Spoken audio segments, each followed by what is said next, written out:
Had to stop off and get some fuel. Can't be running out of fuel these days. But yeah, as I was saying, so as a kid, like, for me reading was, like, to read was very difficult because, like, I couldn't remember it. So I had to read it so many times to remember it that at a young age I just realized it's easier if I just read something like 20 or 30 times and not really stress too much and just, you know, relax and do, like, raise my level of effort and just not see it as being more difficult.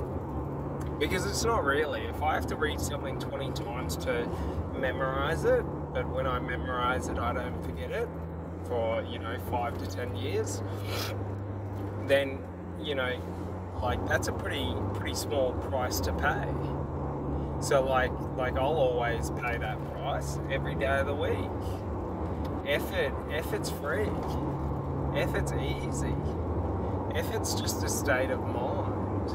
So the thing is I just realized, and this is sort of one of the realizations that formed one of my fundamental beliefs, which is that if I just, like, listen to something on repeat for 10,000 hours, I will memorize, like, I will understand it. Like, so for me, I don't try to remember things, I try to understand things. So if I'm listening to, like, a thought leader or you know, like, for example, Sadhguru, I only listen to Sadhguru for about 18 hours a day for 5 years. So for 5 years, the only information I listened to was Sadhguru. And the reason I did this, and the reason I personally did this so like, fervently, is because I wanted to understand spirituality. I wanted to understand, like, the mystical experiences in life, and I wanted to understand, like what is, like, well, 1, what is consciousness, 2, what is the universe, 3, what is God, and 4, you know, I wanted to understand what is the meaning of life. And I can answer all of those for you right now if you like, and it's quite easy. But basically, you know, like, spirituality is just believing in experience over thought. That's it. It's the experience of asking yourself, am I connected to the universe? And then looking inside and listening. What is big, what is small is big, and big is small. Okay, what is in is out, and what is out is in. So you've got to understand everything, when we get down to string theory, is interconnected. And when we get down to even further to quantum, then we get quantum entanglement. Which infers, you know, many things beyond that. So you got to understand, whatever I think of, I can connect to on the quantum realm. And the quantum realm is where consciousness is formed within our mind. Consciousness is formed through quantum microtubule. At least this is what leading experts in consciousness believe. And you're going to get a lot of cunts that'll be out there fucking talking shit. Don't listen to them. Look at the ones who know. Like actually look into it and put 100 hours effort into listening to one perspective. Okay? And you want to do that across 10 different people. So you want to listen for 1,000 hours to 10 different people. Okay, and you give them each 100 hours, and you try and understand their point of view and how they formulate their ideas and how they formulate their concepts and how they test and prove them. Because if you understand that about someone, you understand the validity of the statements they make. like baiters and posers, they're just all show. They talk a big game, but they don't walk a big game. They don't do what they say they do. And that was always, you know, my biggest motivation in life was when I was a teenager to fuck with me. My brother and his mates used to, you know, pick on me by belittling like what I say as being lies and me talking shit. And that drove me to like saying like fuck this. So everything, if I put any effort into anything, it's only ever 180%. It's only ever everything. Okay? So like, to understand this is just to understand that I know if I do 200% what you do, I will beat you. No matter who you are, the likelihood is if I do 200% what the average person does, okay, no matter if there's outliers, majority of those outliers, like 99.99, will fall within that 200%. So if I just do like, you know, so much more work, 20 times the amount of work as the average person. So for example, like I personally try to, on YouTube, I upload around 20 to 30 videos a day, on average. So, you know, to understand that is just to understand that the database that I am building of audio video content is going to be so large that statistically, like, you know, there will only ever be me. That's my goal, is to work to a point where there is only me. And a funny story about this is on LinkedIn. So LinkedIn is where I do a lot of my personal development posts, and where I, you know, tell people about my courses and stuff like that, and where I basically give out content. So personal development content and life and business content. But basically, like, when I post, I would post once an hour, and then I would share it to 80 different groups. So if you understand this, for a 10-hour period, I just post once an hour. So all I have to do is make one post an hour, and then spend the next hour sharing it, and then make another post, and then spend an hour sharing it, and then make another post, and then spend an hour sharing it. If I do that, like the majority of people, but this worked against me because I'll explain why in a bit. But basically, if I do that, like the majority of people, like you might do 3 or 4 posts in a day, but you're not going to do 20 or 30, and you're not going to share those 20 or 30 to 80 different. So for example, in every hour I was doing 80 movements. So the way I looked at it was like each of those posts, those shares, was like a fishing hook, and I'm just looking to get one fish per post. But the downside is LinkedIn, if you post more than once in a 3-hour window, okay, and you can share it maybe once, you get marked as spam. So unknowingly, and to put it into context, like the amount of work I was doing was generating, even though I was getting maximum penalties, I was generating over 100,000 impressions and views per month. And it's so funny because, like, there was only me in 6 business channels or pages, and it still is. If you go onto those small business pages, there is only me. You know, there might be a couple of other posts, but there is only me.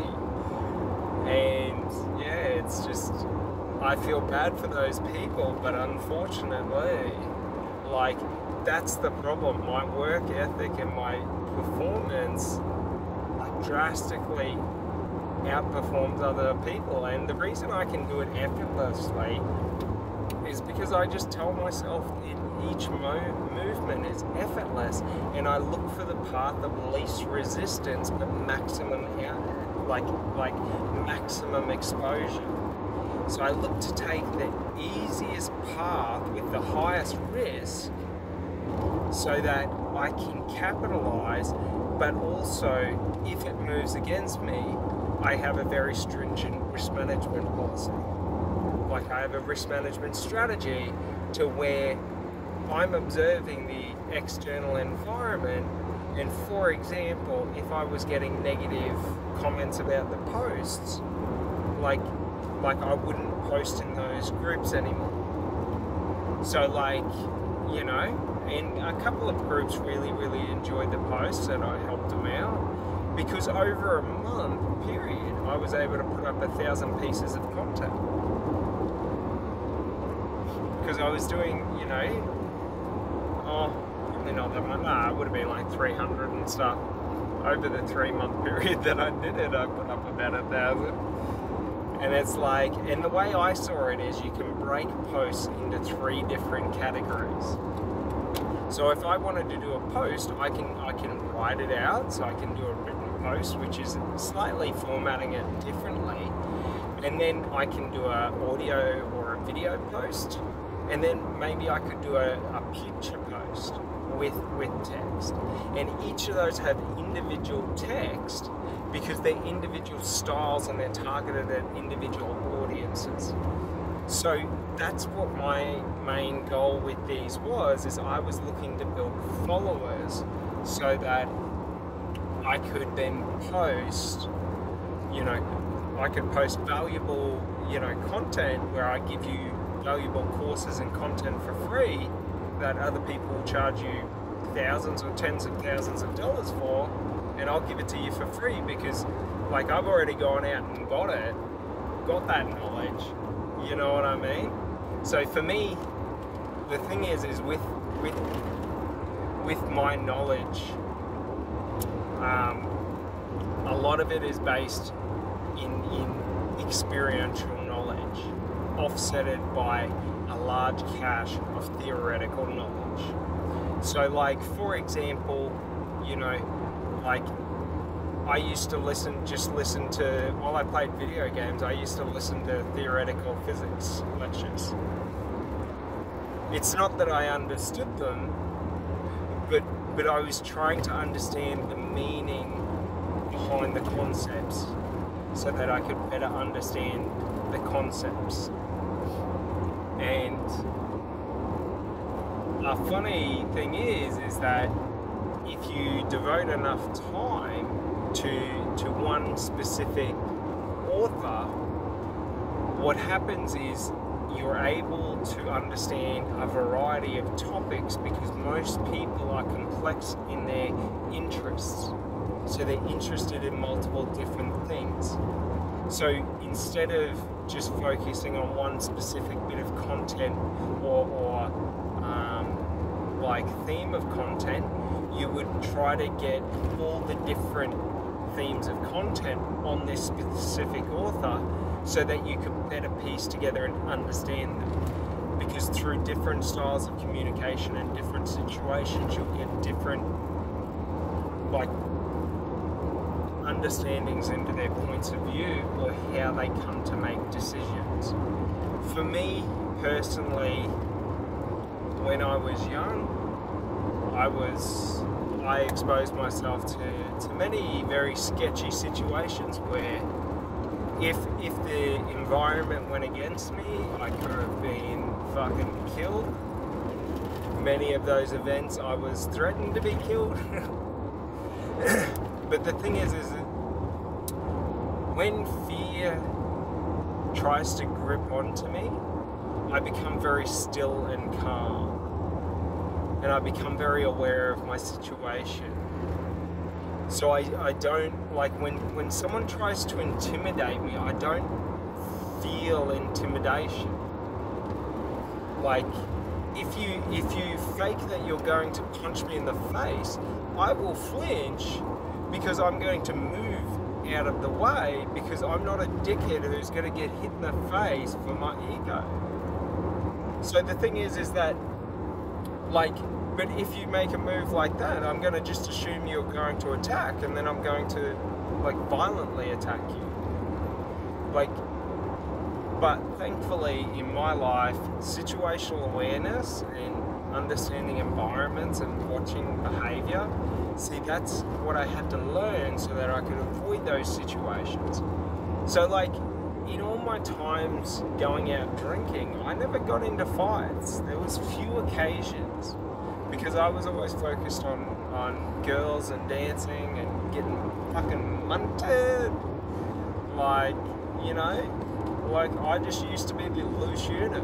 It was more about getting loose and didn't really care unless I was having a good time. Like, if I was having a good time, we were all sweet.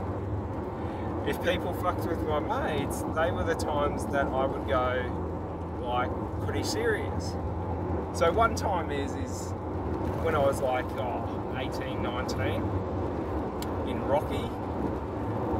It was a pretty violent place back then. Pretty much, to sum it up, if you went out into the bar, if you looked at another bloke for longer than 3 seconds, he would walk over and just smack you in the face and be like, what the fuck are you looking at, cunt? You know? If, like, there was 5 guys to every 1 girl.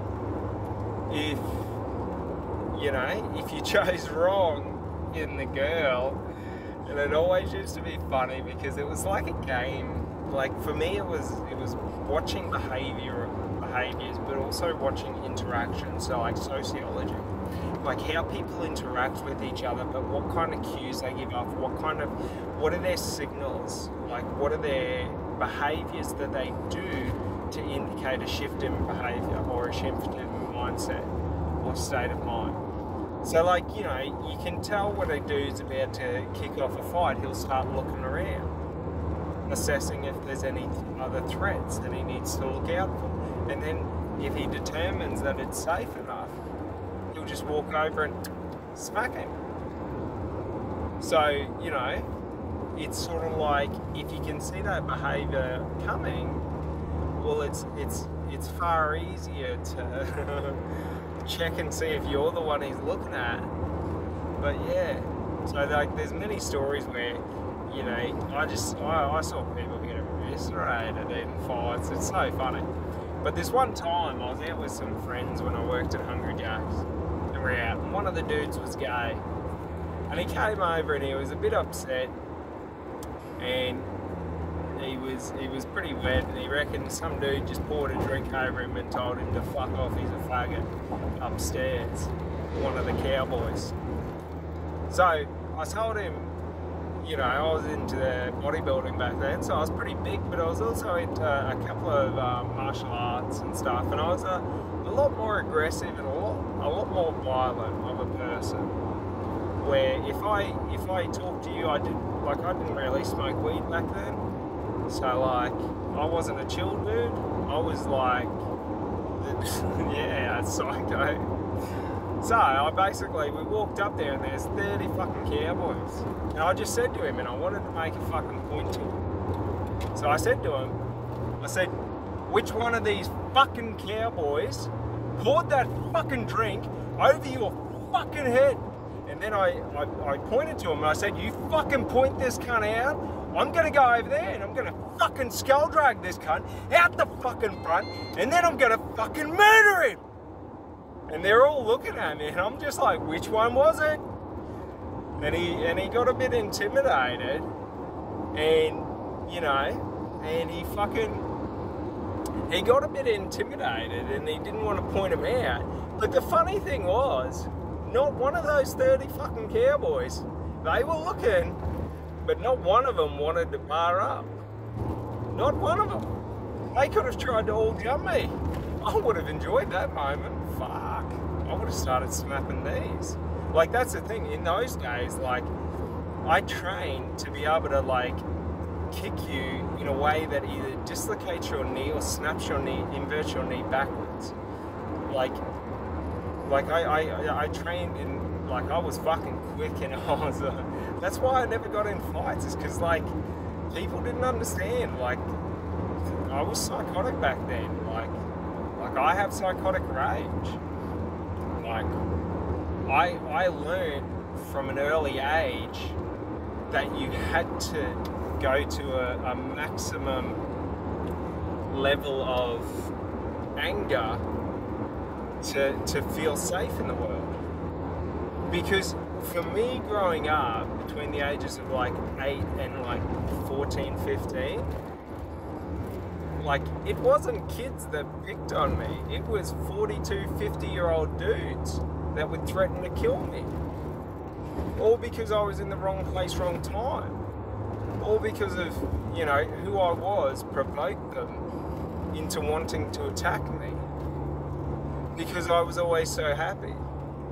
So like I'm talking, like, I had like 28-year-old dudes when I was like 11, and he pulled his car up in reverse because apparently I looked at him too long when he drove past. And he wanted to make a point. Mate, I dream of the day of seeing this dude. I'm gonna take his 2 front teeth as a trophy. One day. One day. And that's the thing, I don't go looking for him, but if our paths ever meet, I will thank him, and then I will take his 2 front teeth. Because it's about the show. He thought he had power then, I will show him the power I have now. And I will take his 2 front teeth and put them on a fucking necklace and fucking wear them. Because every time I see him, I will pull him up and just say, remember that time you thought you were big?